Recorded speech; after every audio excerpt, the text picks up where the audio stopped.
조선의 신분제를 잠깐 살펴보면요. 조선은 이제 그 새롭게 나라를 세우면서 결국은 국가 재정을 확보하고 뭐 이렇게 하기 위해서는 양인을 확보해야 되는 거죠. 양인의 숫자가 세금을 낼 수 있는 양인의 숫자를 확대시켜야 되는 거였습니다. 그래서 이제 이 양인들을 확보해가는 과정에서 결국은 이제 양천제라고 하는 신분제를 실시를 하게 됩니다. 그래서 크게 보면 양인과 천인으로 이렇게 신분을 두 개로 나누게 되는 거고, 이게 이제 경국대전에서 법적으로 체제화를 하게 되죠. 자, 그러나 실제로 이제 이 법적으로는 양천제를 실시를 하게 되지만, 그래서 이 법적인 양천제에서 양인이라는 존재들은 국가에 세금을 내는 존재이자, 그 다음에 과거 시험에 응시할 수 있는 그 권리가 주어진 존재, 그리고 자유민인 거죠. 반면에 천인이란 존재는 과거 시험에 응시할 수가 없고요. 그 다음에 국가나 어떤 개인에게 소속이 돼 있어야 되는 거고, 당연히 과거 시험에도 응시할 수 없는 사람들이었습니다. 그래서 크게 보면 신분이 이렇게 두 개로 법제적으로 나눠져 있었지만, 이게 이제 조선 사회가 발전하고 분화하면서 신분제도 똑같이 분화를 하게 됩니다. 그래서 이 사회적으로 결국은 신분제가 분화를 하면서 이제 지배층과 피지배층으로 나눠지게 되는 거고, 그 과정에서 이제 양반, 중인, 그 다음에 상민, 천민 이렇게 네 개의 신분이 만들어지게 됩니다. 이걸 이제 일명 반상제라고 하게 되는 거고, 그래서 이제 사회적으로, 그러니까 이 법적인 어떤 양천제와 다르게 실질적으로 사회에서 적용되는 것은 이 반상제를 중심으로 네 개의 신분 구조로 이루어지고 있었다라고 하는 게 조선 신분제도의 특징입니다. 자, 그래서 이제 각각의 신분의 특징을 한번 살펴보면요.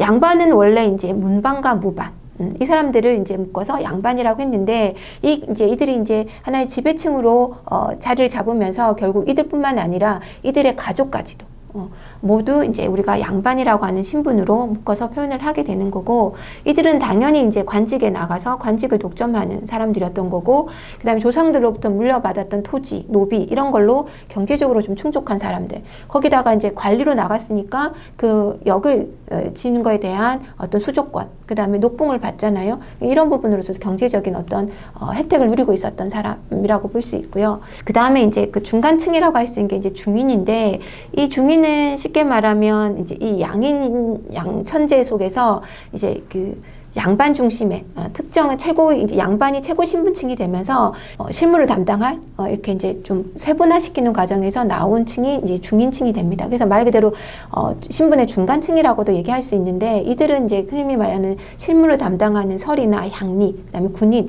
이제 이런 사람들이 이제 중인층을 형성을 하게 되는 거고요. 그래서 이 사람들은 그런 이제 향리나 설이 이런 군인이라고 하는 역을 세습을 하게 되는 거죠. 그래서 혼인도 이런 이제 신분의 사람들끼리 혼인을 하게 됐던 거고, 또는 이제 흔히 말하면 그 신분적으로 보면 중인은 이제 이런 역을 세습하는 사람들이라, 전문직을 세습하는 사람이라고 볼 수 있고, 또 하나는 이제 첩의 자식, 이제 서얼이라고 하는 이 첩의 자식들이 이제 중인층의 한 층을 형성을 하게 됩니다. 그래서 이 서얼이라고 하는 사람들은 과거 시험에 응시를 할 수가 없었던 거고요. 그러다 보니까 이제 잡과나 이런 것들 통해서 이제 관직에 나가서 기술직으로 나갈 수 있는, 그렇게 이제 신분적인 차별을 받고 있는 층이었다라고 얘기할 수 있습니다.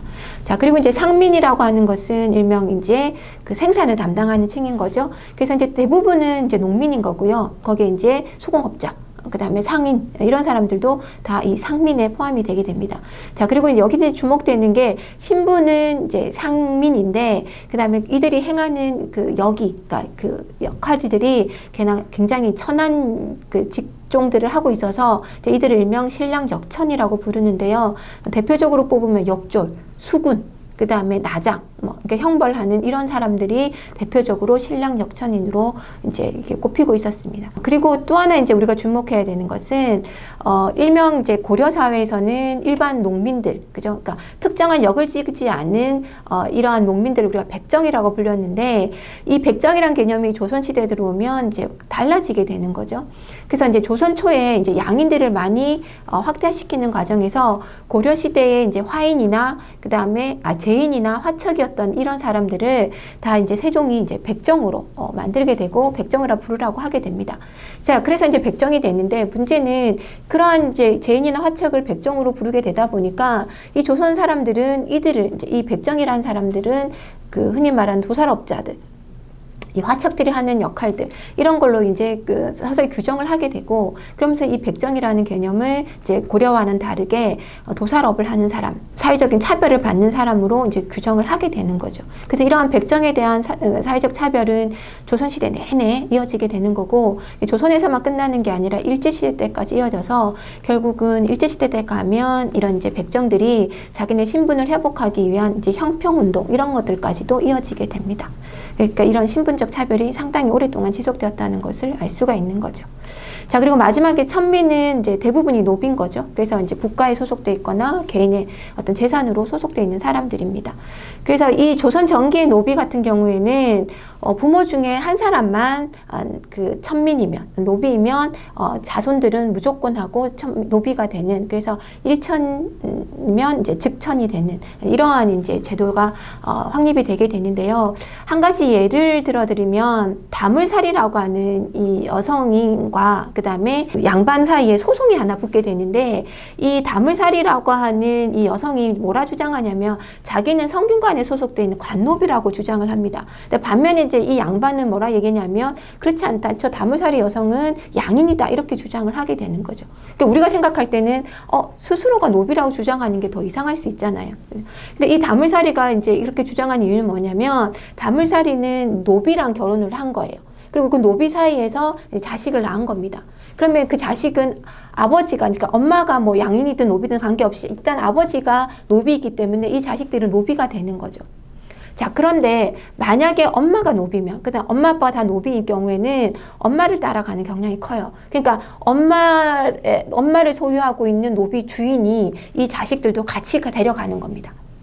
그러니까 이제 이 다물살이 입장에서는 자기가 노비, 성균관의 관노비라고 하면 이 자기 자식들은 마찬가지로 성균관의 관노비가 되는 거죠. 근데 반면에 자기는 양인이고 남편이 노비일 경우에는 결국 자식은 노비가 되는 건 똑같지만 그 소유권이 누구에게 주어지냐? 이 남자 노비, 남편이었던 노비의 소유주자에게 자식들이 소속이 되게 되는 겁니다. 그죠? 그러다 보니까 결국은 그건 이 양반의 소속이 되게 되는 거죠. 그러니까 양반 입장에서는 이 노비들의 아버지가 자기 노비인 건 확실하고, 그러니까 이 여자 노비만, 다물살이만 양인이면 이 자식들은 자기 노비가 되는 겁니다. 그래서 끊임없이 이제 이 다물살이가 양인이라 주장을 했던 거고, 반면에 다물살이 입장에서는 자기가 관노비이기 때문에 자기 자식들도 성균관 관노비로 소속돼야 된다. 이렇게 이제 소송을 했던 거죠. 결론은 판결은 어떻게 났냐면 다물살이는 양인이다라고 판결이 나게 되고 이 양반이 그 자손들을 다 이제 소유를 하게 됐습니다. 이런 식의 이제 그 노비 제도를 우리가 한번 살펴볼 수 있는 사례를 볼 수 있습니다. 자, 이렇게 이제 양반 중심의 이제 사회 체제가 마련이 되게 되고요. 이건 이제 신분제 뿐만 아니라 이제 결국 이 향촌 사회에서도 이 양반들이 향촌의 이제 지배권을 가져가게 됩니다. 그래서 일명 이제 지방에 있는 이제 그 양반들을 우리가 이제 사족이라고 부르게 되고, 이 사족들이 이제 이 향촌 사회를 지배를 하는데 대체적으로는 자치기군 유향소, 그다음에 자기네 결집기군 향해를 통해서 이 향촌 사회를 운영을 하게 되는 거죠. 특히 이제 16세기에 가면 이제 사림들이 이제 정치적으로 진출을 하게 되잖아요. 그래서 이 사림들이 정치적으로 진출을 하게 되면서 이 사림들 입장에서는 자기들의 어떤 여론 또는 자기네 어떤 정치적 기반 이런 것들을 이제 향촌을 통해서 이렇게 여론과 그다음 세력들을 모으기 위해서 그 향촌에다가 서원이라고 하는 거를 세우게 됩니다. 이 서원이라고 하는 거는 이제 뭐 어떤 스승을 중심으로 해서 모이기도 하고요. 그다음에 어떤 학문적인 연구를 위해서 모이기도 하는 이런 이제 기관인데, 그래서 이 그 서원에서는 선현에 대한 제사를 지내기도 하고, 그 다음에 더불어서 교육도 담당하는 그 두 가지 역할을 동시에 하는 공간이 됩니다. 그래서 이제 이런 학문적 기반을 중심으로 해서 사람들이 어떤 이제 자기네 정치적 구심점으로 삼아서 거기서 이제 실질적으로 관리가 되지 않은, 그죠? 그 지방에 있었던 양반들의 여론들까지 다 모으게 된 거고, 그다음에 자기 세력들을 중심으로 해서 중앙에서 자기들의 발언권을 높이는 그런 역할들로 이 서원을 적극적으로 활용을 하게 되고, 그래서 이제 이 시기에 가면 사림이 중앙 정계에 진출한 이후에 이 서원들이 지방에 많이 건립이 되게 됩니다. 그래서 결국은 붕당 정치의 근거지가 바로 이 서원이 되게 되는 거죠. 최초의 서원은 주세붕이 세운 이제 백운동 서원인 거고요.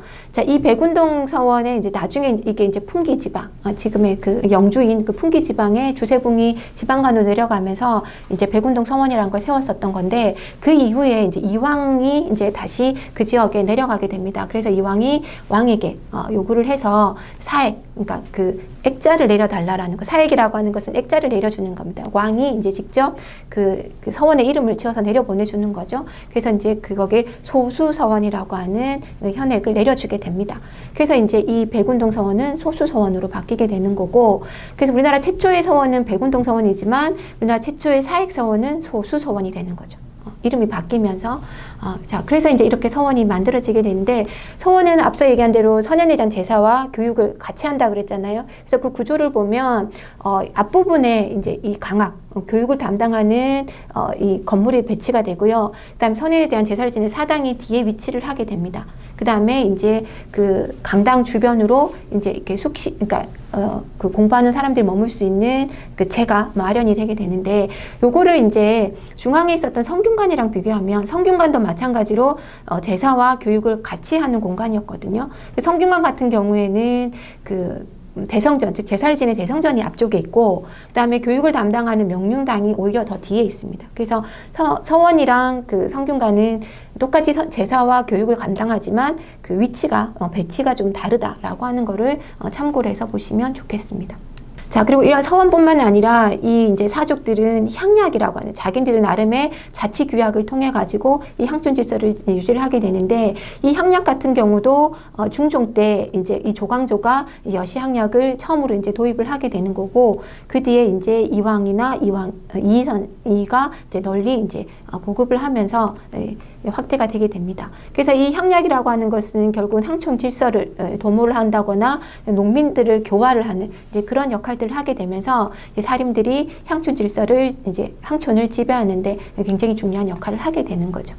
나아가서 또한 이 사림들은 이제 이 성리학이라는 건 이제 예법이 되게 중요하잖아요. 그래서 이제 주자 가래라든지 소학이라든지 상강 행실도 같은 윤리서들을 편찬을 하를 하게 되고, 그래서 교육을 강화시켜 나가게 되고요. 그다음에 족보를 편찬한다든지 자기네 집에 이제 사당을 가묘를 둔다든지를 해서 이제 이 혈연 관계를 중심으로 하는 어떤 내부 결속을 강화하는 역할들을 통해서 자기들의 그 세력을 훨씬 더 이제 강화시켜 나가는 역할들도 하게 됩니다.